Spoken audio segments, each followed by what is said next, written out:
Oh, il y a de la poussière dans l'air. Hello! Je m'excuse d'avance pour la qualité audio de cette vidéo qui n'est vraiment pas à la hauteur de ce que je vais dire.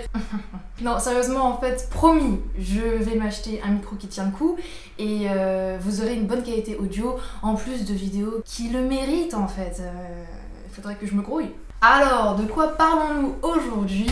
Des croyances limitantes. Je vous avais dit que j'y reviendrai, et bien je suis là. Qu'est-ce que c'est que les croyances limitantes? Je pense que le nom que je leur ai donné et que beaucoup d'autres personnes donnent me semble assez clair, donc je vais pas revenir là-dessus, de toute façon vous comprendrez au fur et à mesure de la vidéo. De qui viennent-elles? Ça c'est la vraie question. Il s'agit malheureusement de vos parents, de vos grands-parents, de vos amis, de vos profs, de vos frères et sœurs et particulièrement de vous-même. Pourquoi les croyances limitantes apparaissent-elles et pourquoi est-il si difficile de s'en débarrasser? Il faut savoir que notre cerveau est une vraie machine de protection et qu'on a beaucoup de mal à se rendre compte des dossiers qu'il crée quand on a une mauvaise expérience dans la vie ou une mauvaise remarque de quelqu'un. Et apparemment ces dossiers sont créés dans notre cerveau avant l'âge de 8 ans. En gros, à partir du moment où votre mémoire fonctionne jusqu'au moment où vous commencez à être un peu plus que juste un gamin. Vous avez des dossiers de ça c'est mauvais, ça c'est bon et on s'adapte parce qu'on est un être humain et que l'être humain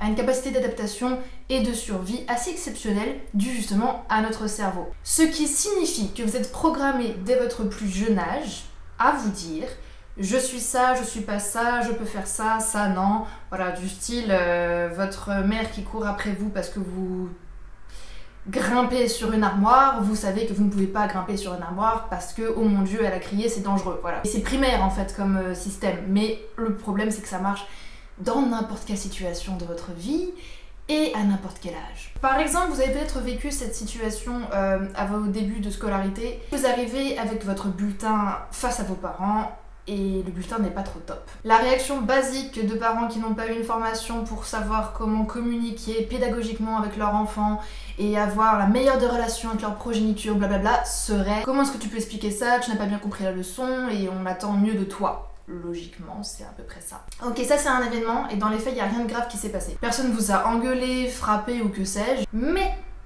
qu'est-ce que vous, du haut de vos 7 ans, avez ressenti? Vous vous êtes senti mal, insuffisant, désireux de répondre aux attentes de vos parents sans pouvoir y arriver. Et bien vous savez quoi? Inconsciemment, ce sentiment va être traduit comme une leçon par votre cerveau et le tout sera résumé en une seule phrase. Je ne suis pas assez douée à l'école, je ne comprends pas mes leçons, je déçois mes parents. Étudions maintenant l'impact des croyances limitantes en reprenant l'exemple de votre vous de 7 ans imaginaire. Cette phrase, stockée dans son cerveau, va avoir un impact direct sur son envie d'aller en cours, par exemple, mais aussi sur la façon dont il appréhende un contrôle. Sachez que la partie inconsciente de notre cerveau régit la majorité de nos pensées au quotidien. Et surtout, elle ne fait pas la différence entre quelque chose qui s'est vraiment passé, quelque chose qui a été vraiment dit et vérifié, avec quelque chose qui a été imaginé ou dont on s'auto-convainc. Conclusion, la pensée obsessionnelle qui va s'emparer de votre vous de 7 ans avant un contrôle sera « Je vais le foirer, je ne suis pas assez douée pour ça, je m'en souviens ». Donc, imaginez déjà que cette pensée vient de votre cerveau, vient de vous-même, vient de votre inconscient, de par la leçon que vous avez apprise par un événement où en fait vous vous êtes senti mal, bref, voilà. Dites-vous que le cerveau va réagir à cette même information qui vient de vous-même.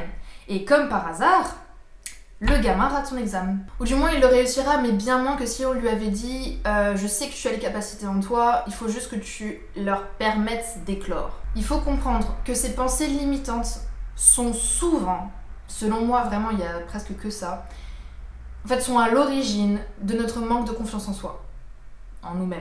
Et ça a un impact sur notre libre arbitre, notre amour-propre, notre volonté. Et par conséquent, sur notre carrière, nos relations, notre façon d'apprécier la vie, en fait sur notre bonheur tout simplement. Donc là c'est bien intéressant, je vous ai fait un peu le plan catastrophique de qu'est-ce que c'est que les croyances limitantes. Là vous vous êtes dit oh mon dieu, mais toute ma vie c'est ça. Et moi je vais vous dire tout à fait, même moi là, je pense que j'ai eu ces réflexions sur les croyances limitantes il y a environ 6 mois. J'ai vraiment pris ce terme là, j'ai vraiment compris que c'était un problème très central dans ma vie. Et pourtant, j'ai encore des pensées comme ça qui viennent. Et genre, mais d'où tu sors?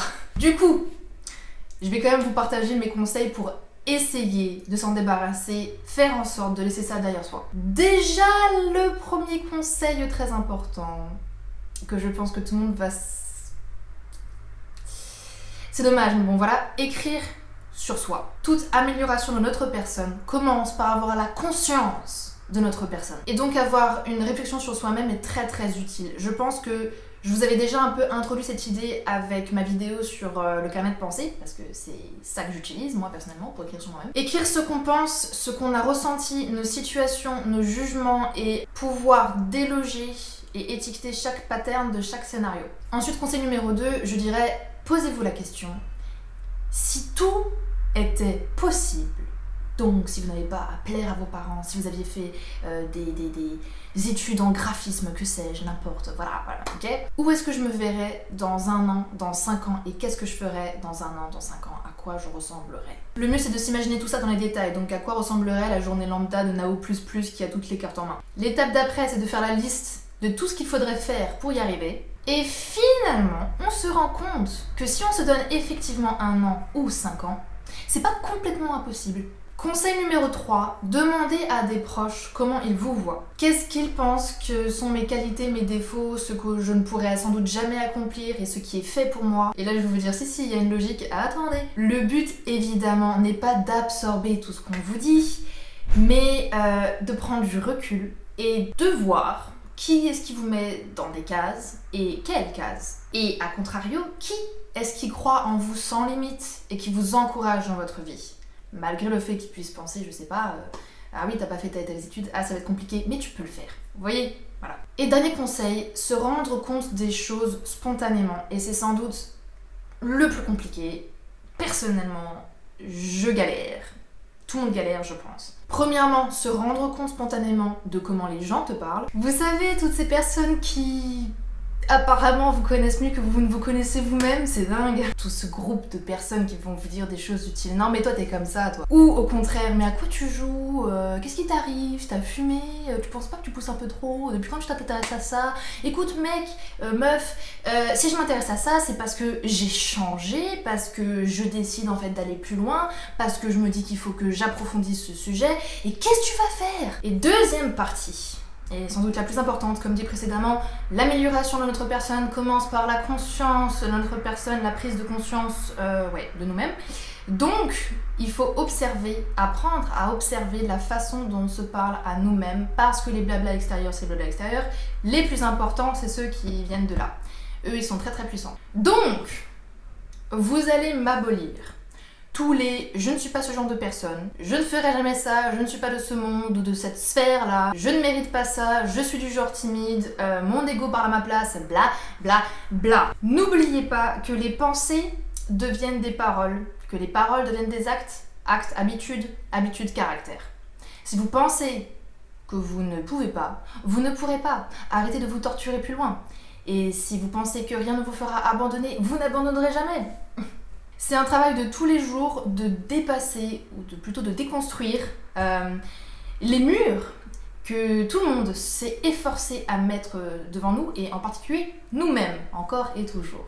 Et donc je dirais qu'il faut juste apprendre à dépasser, ou du moins à démolir ces frontières, à les enjamber, et à sortir de notre zone de confort. En tout cas, moi je vous dis à vous qui me regardez, qui avez regardé cette vidéo jusqu'au bout, je ne sais plus parler français. Bref, vous irez loin. Bye bye.